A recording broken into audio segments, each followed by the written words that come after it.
Do you want your movement to look more like this? But no matter how much you practice, your best clips always end up looking like... Well, that's okay, because in today's video, I'm going to be showing you how to move 2 to 3 times as fast as you normally do, using the secrets that pros and preds do not want you to know. But I'm not just going to be teaching you how to move faster. I'm going to teach you what makes you move slower, what you can do to build off of moving faster, and more importantly, how to legitimately use these techniques properly at the right time. But why should you listen to me instead of all the amazing other coaches out there? Tim Pro, Coach Frosty. Hi guys, my name's District. I've been coaching Apex professionally for the last 5 years, and I've helped people from professional levels all the way down to the absolute noobs of Apex reach their desired rank. I don't just make guides on how to do certain things, but I make them understandable and approachable so that no matter what level of player you are, you will be able to walk away today knowing absolutely how to do everything that we talked about in this video as easily and as effectively as possible. If you want to keep getting better at other aspects in Apex Legends, like your aiming, your positioning, your game sense, your playmaking, your teamwork, then make sure to hit that like button, subscribe, and turn on notifications so that you know whenever we update a new video so you can stay ahead of everybody else. If you want more personalized coaching to figure out where exactly you're having issues, consider booking a coaching session with me with the link in the description down below. I have coaching options for all price points, whether you're on a budget or if you want weekly coaching, but just keep in mind I do book insanely fast, and most months there can be anywhere from a 2-week to a 2-month wait list. That all being said, if you want to get coaching for free, make sure to comment coaching down below. I'm going to be picking one person from each video who comments coaching to get a free coaching session in the firing range. Now let's holster your keyboard and let's get right onto this video. All right, gang. So what we're going to be doing is we're going to be going over and covering a handful of different ways that you can essentially get your body to move around faster. Now, none of these mechanics are going to be insane or crazy. Honestly, everything that we're going to cover today, you can do on any platform or any input. So if you're on Switch, if you're on controller, PC, mouse and keyboard, console, it doesn't really matter. You'll be able to do it no matter what. But like I said, what we're basically going to be doing today is we're going to be starting off with a very basic way on how to slide. And from there, what we're going to do is we're going to take it up a notch and we're going to add new skills to said slide to make it even that much more effective. Now, this is something that I coach everybody on whenever I'm doing Apex Legends coaching sessions. So you may have already seen this before, but I'm going to be talking a lot about a whole bunch of things that go into it. So even if you know what we're going to be doing today, or maybe you already know how to do it, I can almost guarantee we're going to cover a thing or two that you didn't know. That's going to either make it 1, more consistent, or 2, it's going to make it a lot easier for you to hit in general. So to start off with what we're going to be talking about, we're talking about instant, advanced, and instant swap slides. Now, these are terms that I have given it myself. It's not like this is a super concrete, terminology. You might hear, a lot of people talk about it because, we've talked about it for so many years that it might have just grown on by now. Some people call it fade slides, but they also don't really know exactly what fade slides are to begin with, and they kind of confuse fade slides with what we're going to be talking about. Now, when it comes to moving our body around, there are 2 main things that we need to keep in mind, or rather there's 2 main factors that's going to determine how your body moves, and because of that, it's going to affect you in a whole bunch of different ways. The main way that a lot of people are going to be moving their body is moving their body with their gun in their hand. And the second way is going to be moving their body with their weapon holstered. Now, just a quick note, if you have an heirloom or if you don't and you just play with your fists, it's not going to make a difference. Your heirloom is just a pure cosmetic thing. It doesn't do anything to the game other than maybe give you some visual confirmation as to like what state your body is in, but maybe we'll talk about that in a later video. But regardless, there's 2 main ways that we're moving our body, with our gun in hand and with our gun holstered. Now, everyone knows that when you move with your gun in your hand, you naturally move a little bit slower compared to when your weapon is holstered. So something that we want to keep in mind, or something that we want to be thinking about in general, is what is your goal in this specific moment? Is my goal to be shooting my gun? Or is my goal to be moving my body forwards into a fight, backwards out of a fight? Or am I trying to take a new position off to the side and engage from somewhere else? What is your goal right now? Is it to fight or is it to move? If your goal in general is to move, then in general, your weapon should just be going down. You always want to make sure that you're attacking your goal with whatever means possible. For me, and for I would say 99.99% of pro players, and especially movement players like Fade, Ecstasy, Lemonhead, Xylus, Movementless, I think his name is, what you're going to notice is every time, or maybe not every time, but a lot of the time when we're trying to move our body, we're going to be holstering our weapon. A lot of people think that we're holstering our weapon just so that we can take out the very fancy heirloom that we spent hundreds of dollars on. In reality, you know, that might be one of the factors, but it's usually, if not only, because we're trying to get that movement speed boost. Now, this movement speed boost doesn't just affect your running speed. It also affects what we're mostly going to be talking about today, your sliding. Now, if I want to take a slide with my gun in my hand, keep in mind that it makes you run slower, which means that your slide isn't going to have nearly as much velocity, which basically just means speed, as you're trying to slide towards someone or slide away from someone. So in general, your slides are going to be slower. Because your slides are slower, I'll just use maybe this line right here as a guideline. Because your slides are slower, your slides also don't go as far compared to if you were to holster your weapon.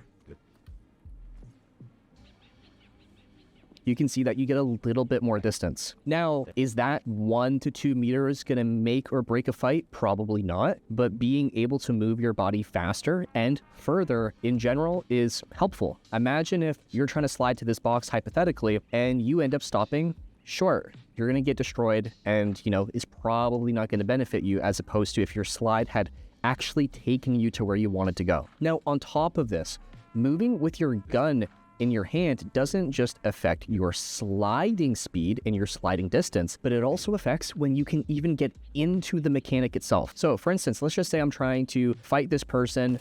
I got some good damage on him, and I'm really confident that if I push him, I can kill this guy for sure. Get up in his face and finish off that one mag on him. If I want to take a slide with my gun in hand, I need to take a minimum of 1, 2, 3 steps. If I take anything shorter than those 3 steps, 1, 2, 1, you're either going to get what's known as a dead slide, which is a really slow, short slide, or what you're going to get is a no slide, another way to think of a dead slide, where you get stuck into a crouch. Now, this is really detrimental to your gameplay. If I'm trying to fight this person, I got that good break, and I'm trying to push up on them, and I go crouch, and now I'm stuck in the open. Well, 1, I'm a slow target as I'm running out into the open. 2, I'm not able to slide right away, which means that I'm also really easy to hit. I'm just a running target. And 3, I'm actually not getting into that slide, or I'm getting stuck right here in the open. And that in general also is just going to cause so many issues for your gameplay. Now, something that a lot of people don't know about is something called bullet fatigue. And bullet fatigue is when you're running around in a sprint, and as you get shot, it cancels your sprint and you're forced to walk for a split second. This is really important because if you're trying to get into a slide, you need to make sure that your body is sprinting. If you're walking, you're just going to crouch. So imagine you're taking a gunfight with someone, and as you're trying to slide out into the open, what ends up happening is you get forced to walk, and now you can't hit that sprint, you can't enter a slide, and you end up getting shot for it. So in general, moving with your gun in your hand simply causes a whole bunch of disadvantages. Now, as soon as we holster the weapon,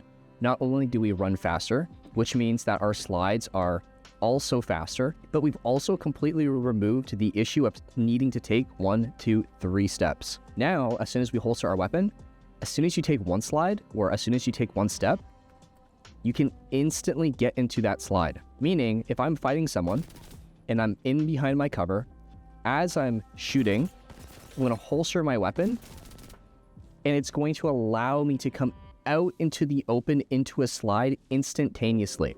This is what we would call an instant slide. Now, instant sliding doesn't just give you the benefit of sliding further, sliding faster, sliding when you want, but it also helps you completely remove the chance of getting stopped before you're able to enter the slide. Remember, when your gun is in your hand and you need to take 3 steps into the open, 1, 2, 3, if you get shot during those 3 steps, it cancels your sprint, you're forced to walk. And if you go for a slide mid-walk, you're going to get stuck in a crouch and it's going to completely mess up your movement. But if you practice holstering your weapon before you try to move, if you take one step into the cover, when you take one step back out, you can slide from behind the cover or off of the corner. That's going to keep you safe. So let's just say I'm fighting my opponent from right here. Instead of taking one step out in the open and sliding, instead of what I'm going to do is I'm going to take one step into cover, and then when I go to crouch or slide, I'm actually sliding about right here where he can't see me, and I'm entering that slide into the open. When you're moving your body, there's two different types of way to move your body. There's momentum generating mechanics and momentum keeping mechanics. Momentum generating mechanics are things that you're doing in the moment that make you move. And if you stop doing that action, you stop moving your body. Momentum keeping mechanics is a mechanic that once you have momentum, you can use it indefinitely and nothing can stop you until that mechanic eventually runs out. So for instance, a bunny hop, I'm actually not holding forward. All I'm doing is I'm keeping my body moving by jumping, and the jump keeps all of that momentum. So whatever speed you go into that mechanic with, I can keep that momentum indefinitely. A slide keeps your momentum until it eventually slowly runs out. Now with this in mind, once I'm in cover and I slide out, because I'm now transferring my body from a momentum generating mechanic to a momentum keeping mechanic as I slide out, there's no way for my opponent to stop my movement. Meaning once I've entered that slide, he can't stop me from pushing him. Or if I'm in a defensive position, once I enter that slide, there's nothing he can do to stop me from moving backwards. But if I were to try to do this with my gun in hand, once I start pushing out and he shoots me, he's able to stop my push forward by stopping my momentum. Or he's able to stop me from running back by canceling my sprint. So that's why it's super important that we try to use instant slides as often as possible. Holster our weapon behind cover, slide out, and now there's nothing that they can do to stop our momentum. This also stacks really strong with shooting. That's because if your gun is in your hand, if you try to sprint and then shoot, it's gonna force you into a walk. Especially if you're aiming down sight, you're gonna move even that much slower. So instead, if we can hold that momentum, you can essentially shoot your gun while sprinting because you're carrying that momentum with a slide, where you're carrying that momentum with a bunny hop. Now, that is instant sliding, super basic. We're going to shoot, holster our gun behind cover, slide out with one singular step. Now, we can change this instant slide to an advanced slide. An advanced slide is very similar. The only difference is when we actually take out the weapon. Now, right now, we have fixed all these issues of moving slow, not being able to slide when we want, removing the issue of possibly getting your sprint canceled, being able to slide further. We fixed all of those issues, but we created an issue by accident. Before, at the very least, with our gun in hand, we could shoot whenever we wanted because our gun was in our hand. But now that our gun's down, if I'm here and I go to push out, my gun comes out really late from when I left the cover, which means that even though I'm doing the action that I want, I can't follow up with what I want to do, shooting my gun right away. So here's how we're going to fix this. When we holster our weapon, there's a little white dot that appears in the center of our screen. This is your holster crosshair, very similar to having a weapon crosshair. This holster crosshair, if I were to hit my swap weapon bind, whether you're on controller, this might be your Y or your triangle or a paddle, or if you're on mouse and keyboard, whatever you set it bound to. For me, it's one of these side buttons on my mouse. When I go to hit that bind in 3, 2, 1, you'll notice that that on-screen crosshair doesn't change right away. I'll do that again and pay attention to it. My holster crosshair, so right now I have primed my body to move fast. As long as you see that crosshair, that's the state that your body's in. So right now my body's ready to move fast, gun down. I'm gonna hit my button in 3, 2, 1. And you can see that that crosshair doesn't immediately change. It takes about half of a second. That half-second change is your body transitioning from gun down, moving fast, to gun in hand, moving slow again. This means, because there's a half-second delay, that you have half of a second where your body will still, gun down, move fast. So if I'm in cover and I'm shooting someone, if I holster my gun and then I hit swap weapon, for that half second, I can actually still slide out using the instant slide mechanic that we just learned a moment ago. So what we're basically going to practice is peeking, holstering into cover, swap, step, crouch, jump. If the jump is one mechanic that is just kind of messing you up, it's like one too many steps for you, just remove it and add it later in the future. Holster, unholster, slide. Holster, unholster, slide. And now you can see from the very beginning, we've changed our method of sliding from shooting, 1, 2, 3. We then moved it to shooting, holster, slide out. And now we've fixed it to peeking, holster, unholster, sliding. You can see that you're able to shoot your gun at the very top of your slide jump now, as opposed to at the bottom of your slide jump. Now, this should be the new way that you slide from here on out. This mechanic has almost zero downsides, other than the half second it takes to holster your weapon and the half second it takes to unholster your weapon. But that 1 second of setting yourself up is helping you 1, move faster, 2, move further, 3, move sooner, and 4, actually be able to shoot your gun as soon as possible. So for 1 second of setting yourself up, you get a vast amount of benefits out of it. Like I said, this should be the new way that you want to be moving from now on. As you're shooting, you should be using this to push up with your gun in your hand. As you're in a gunfight and you don't like your position, you should be using this as a way to slide backwards while still being able to keep your gun in hand once you land on the ground. So as I'm fighting holster, unholster, slide, I'm able to flick back around and keep fighting as I'm moving away. I want to push into this fight. Oh, I'm losing my health. I don't really like this. Holster, unholster, slide, move back. I'm able to get back into fighting. I like that push. Work my way up. Oh, too many people in front of me, move back a little bit. You know what? Now I'm winning this fight. I'm gonna start working my way back in. Holster, unholster, slide, move up. I got a dead slide there because I accidentally made a mistake. But as you can see, it is such a powerful way to move your body around as fast as possible. Now, just a moment ago, I ended up making a mechanical mistake, and I accidentally didn't get into the slide the way that I wanted to. Even though my gun's down, for some reason, I'm not sliding right now. That's because even though we don't need to take 1, 2, 3 steps, and now we just need to take 1 step, I accidentally didn't even take that full step. And instead I crouched way too soon. So this is where things like heirlooms can actually be pretty beneficial, because once you see your heirloom make a full rotation from where it is right here to off to that right side, now I know that I have sprinted long enough to enter a slide. You could probably hit a slide with the Wraith heirloom being at about halfway or pointing towards your Wraith portal. The heirloom is going to be different on every legend. The speeds, the animations, everything will be different. So it's not going to be the best visualizer, but it's a tool that you could possibly use to help you get a little bit more consistent if you're having an issue with this mechanic. Now, at the end of the day, this is just a tool to help you move your body sooner and to help you move your body faster. This is not going to absolutely make and break a fight. It's not going to completely break someone's ankles. It's not going to make you invincible, but it is something that you can use to help you push into fights more aggressively, remove yourself from fights faster and more safely,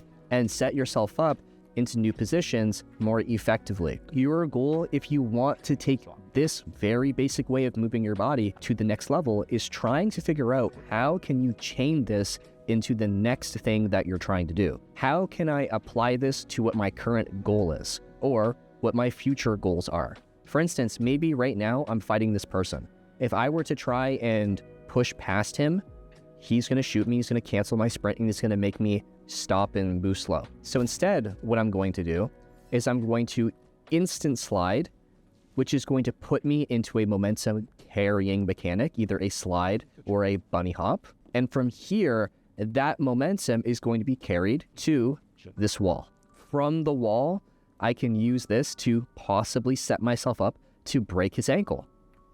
As I carry myself here, I can break his ankle and come on back into this fight. So again, everything is a tool that you are trying to use to set yourself up for the next step of your fight. I see a lot of people who take mechanics and they use them 24/7, and they, to some degree, almost abuse them, and they wonder why they never get better. It's because they're taking something that can be used in a whole bunch of situations, and they use it in every situation, but not every situation needs that specific movement or mechanic. So again, going forward, practice how can I use a specific method of moving my body to benefit me depending on whatever situation I am currently in. Now, if you want to be able to do this mechanic more consistently, one of the tips that I could give you is customizing your either mouse and keyboard keybinds or customizing your controller button layout so that you can hit the buttons that need to be hit more consistently and more easily. Now, for people who are on mouse and keyboard, the binds that I use specifically to be able to do this easily, in my opinion, is instead of using 1, 2, and 3 as my primary, secondary, and holster weapon, instead what I do is I use cycle weapon instead of weapon 1 and 2. My cycle weapon is bound to the most forward side button on my mouse. So in this case, it would be mouse 5. For my holster, I swapped my holster from the 3 key and I moved it over to the most further back side button on my mouse. I play with the Razer Viper V3 Pro and I have 2 side buttons. So my forward side button is cycle weapon, my back side button is holster. This makes it really easy for me to hit back, forward step, crouch, jump. Back side button, forward side button, step, forward, crouch. So all of my weapon mechanics, swapping and holstering, looking around, aiming and shooting, anything that revolves around my weapon is all done with my right hand. Anything that it involves moving forwards, backwards, left, right, crouching and jumping is all done with my left hand. So I've separated mechanically my right side of my brain, or my right hand for aiming, and the left side of my brain, my left hand, for movement.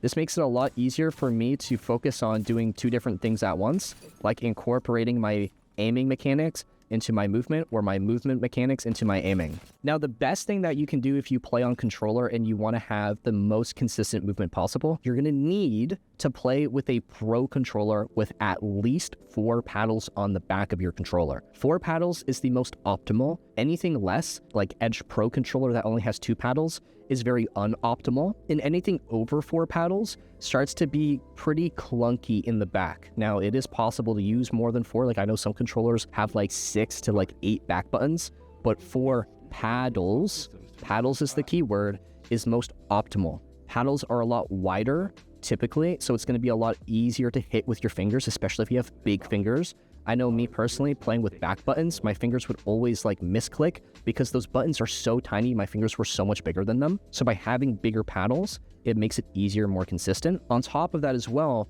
the most important thing when it comes to your movement is being able to keep your thumb on the analog stick while you're hitting the faceplate buttons, A, X, Y, B. The reason why this is important is because you want to be able to aim while you're crouching, and aim while you're jumping around, and aim while you're interacting with loot on the ground. So you can basically look around and loot everything instead of strafing your body to pick everything up. You should also, really important, be able to look around while you're setting yourself up to unholster and swap your gun and get into those instant slides. So when we start doing mechanics like instant slides, where you have to hold Y to put your gun down, tap Y to bring it out, hit crouch, and hit A, you're hitting 4 inputs. One of them is a delayed long input, all while you can't look around. So having those paddles on the back and mapping your 4 buttons to them is going to help you do that way more consistently. The way that I would map my back paddles is mapping your crouch to your top left paddle, your jump to your top right paddle, your interact to your bottom right paddle, and your swap weapon to your bottom left paddle. Now, if this is really uncomfortable, you're more than welcome to change it, but there's a reason behind why I would set it up this way. You want to make sure that the buttons you hit the most are on the hand that you use the least, or that is the least important. Your right hand is the most important because you are aiming 24/7 with it. The last thing you want to do is be spamming crouch while you're trying to aim, and that's tensing all of the muscles in your forearm and forcing you to miss extra shots that you don't need to be missing. So if we are going to be sliding nonstop to reposition ourselves or holstering and swapping our weapon over and over again, that's why we put our Y on our least used hand, the left. We also are going to be crouching a lot. Spam crouching as you are in a gunfight. You're going to be crouching in and out of cover and sliding around a lot. As well, if you're playing hold to crouch, which you should be if you have a pro controller, you're going to be holding crouch as you're bunny hopping around or as you're sliding in and out of a gunfight, which means that you don't want to be holding a button nonstop if you're trying to aim at the same time. Now, my favorite go-to controllers are the ones over at Aim Controllers. Not only do they have a lifetime warranty, but in my opinion, I have played with a handful of different pro controllers, from Scuff to PlayStation to the Xbox Elites to Battle Beavers to Hex Gaming controllers. I played with everything. And my favorite shaped paddles and the most responsive, in my opinion, are the ones from Aim Controllers. Now, let's just say you can't afford a pro controller. That's totally fine. The next two best options that you could play are going to be Ninja, which lets you crouch with your paddles and jump with your paddles, but it doesn't let you swap your weapon. Or what you could also do is play customized. Now, like I said, you want to put your crouch on your left side. So by playing on customized, it would let you move your crouch over to your left, your jump over to your right, and then you could set your cycle weapon to your analog stick. That way you're swapping while keeping your thumb on the stick, really important. You're crouching while keeping your thumb on the stick, really important. And then you would be jumping while keeping your thumb on the stick, really important. Now, that is how you are going to be moving around as fast as possible. One more tip that you could use, this is mostly just for controller players because only controller players have aim assist. You're going to want to also, if you play with advanced look controls, scroll all the way down to your targeting compensation, which is your aim assist, and you're going to want to turn off your melee target compensation. This is your aim assist when your weapon is holstered. And the reason why you want to turn this off, if you're in front of someone and every time that you move with your weapon in hand, it sticks to that person, even though it's maybe not the most strongest aim assist, depending on your sensitivity or if you're on console or PC. But when you try to move away, what's going to end up happening as you try to turn and move away from that person is your aim assist is going to stick on them, and it's going to feel very uncomfortable as you try to turn away. It's basically going to slow your movement down. So if you turn off your melee target compensation, when you holster your weapon, you can move side to side and your aim assist won't stick to your target. Meaning when you go to slide into the fight, you'll have aim assist.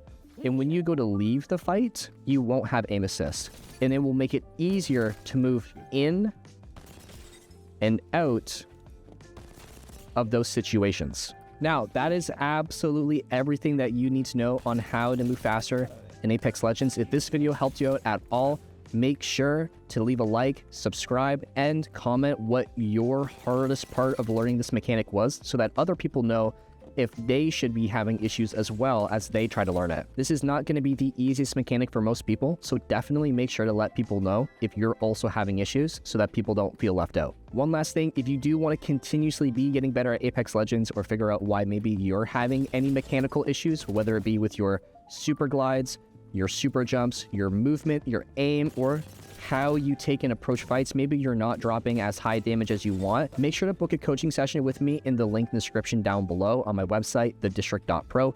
I have lots of different coaching options, from budget to advanced, from ranked to pubs, from 1v1s and to mechanics. I also have weekly classes every Thursday where we go over your own gameplay and we can figure out what is going on and help you understand why you and other players might be having issues. Those weekly classes are my most affordable, and your first month is 50% off. So every month you can get 4 one-hour classes, or basically 1 class a week. Now, this class is every night on Thursday at 8:30 p.m. Eastern Standard Time. And if you're not able to show up to the class, that's perfectly fine. As long as you submit your clips, I will watch them, go over them, and I will upload them to my website and my Discord's online class so that you can go back and rewatch it whenever it gets uploaded. All the links will be in the description down below. If you want to check out aim controllers, if you want to check out the gear that I use and get a discount, make sure to check the description. And until next time, guys, remember, do not quit because Apex will only get easier from here.